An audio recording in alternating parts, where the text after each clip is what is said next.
Those of you that follow this channel or watch these videos know that sometimes I like to get into the weeds a little bit, dig into the history of some of these people and some of the backstories behind things.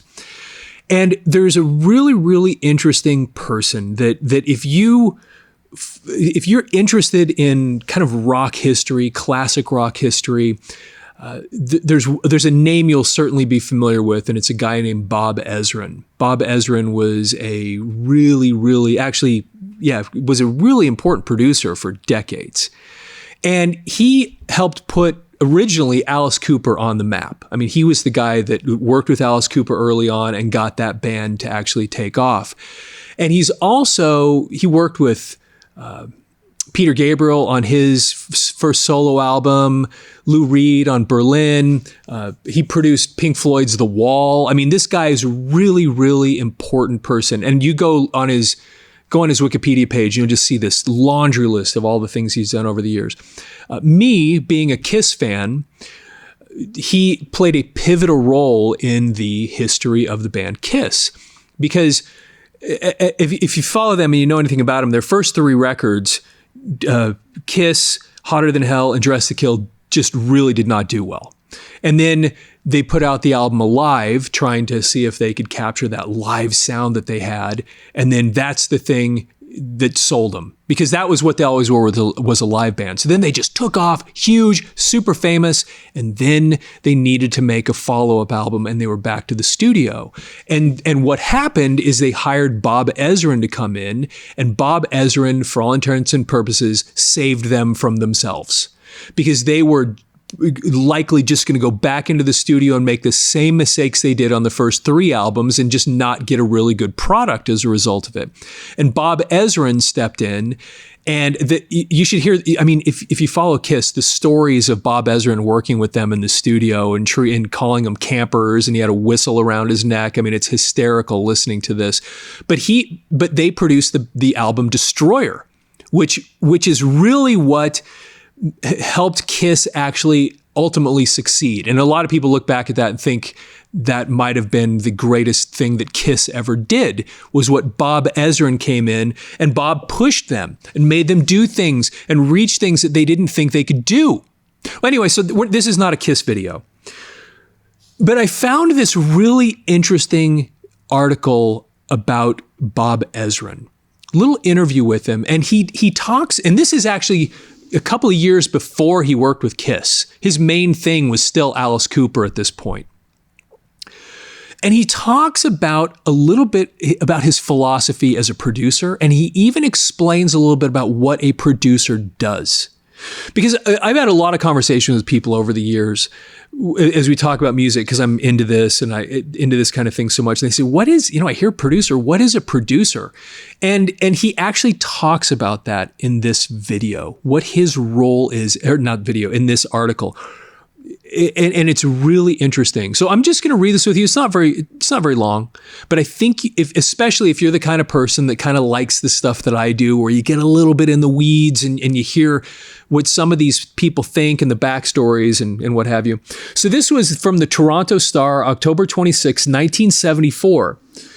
And the title of the article is "He Crafts the Music of Alice Cooper." And then over here on the right, you'll see that there's a picture of Bob Ezrin in the studio, and it says, "Producer Bob Ezrin mans the controls at Nimbus 9 session 4 years ago. Telephone calls hooked him up with rock star Alice Cooper." 4 years ago, Bob Ezrin was just dabbling at a variety of jobs, from acting to script writing to arranging music for rock bands.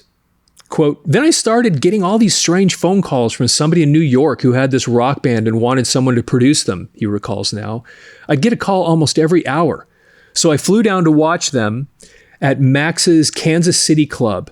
It was dark when I sat down, and when the lights slowly came on, there was this creature with a sword in one hand and a can of beer in the other. It was the most frightening and yet most attractive thing I'd ever seen." Unquote. The creature in this instance was Alice Cooper, whose career at that time was just about as disorganized as Ezrin's. But that soon changed when the two began working together. The 4 albums Ezrin has since produced for Cooper and his band have sold more than 100,000 copies each.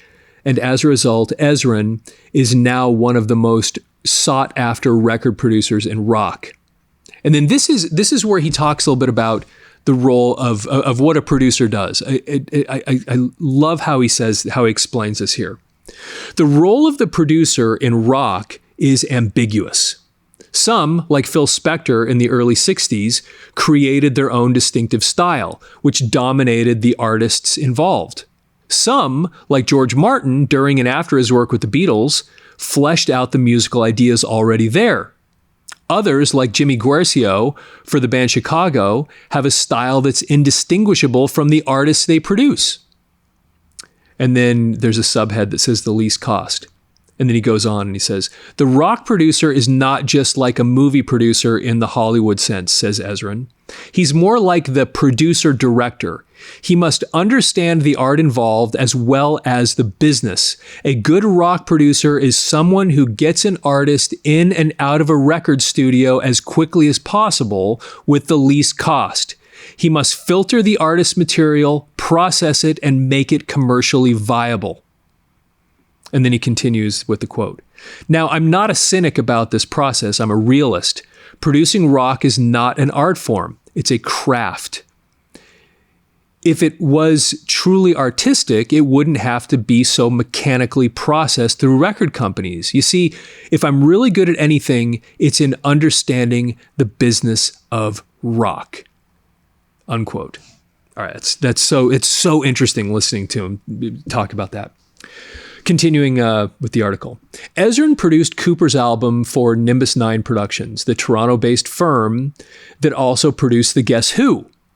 But the rise in both Cooper's and Ezrin's fortunes prompted Ezrin to start his own company, Migration Records, which has already released one single, Baby Baby, by Gary Bonner, who has written hits such as Happy Together for the Turtles. And then he quotes, this is a quote again from Bob Ezrin. The only kind of record producers record companies want are those with hits, Ezrin explains. And a hit record can make a lot of money for the producer. But when I was first producing Alice, I was on salary to Nimbus 9, so I didn't get the returns I might have had if I had a percentage of the gross sales. An Alice Cooper hit album can be worth around $400,000. So if I had been getting royalties from his hits, I would have grossed over $1 million so far. Now that I'm on my own, however, I figure my earning potential is between $150,000 and $650,000 a year. Now, this is pretty interesting again, because this article, remember, this is $1974. So that's dramatically more today.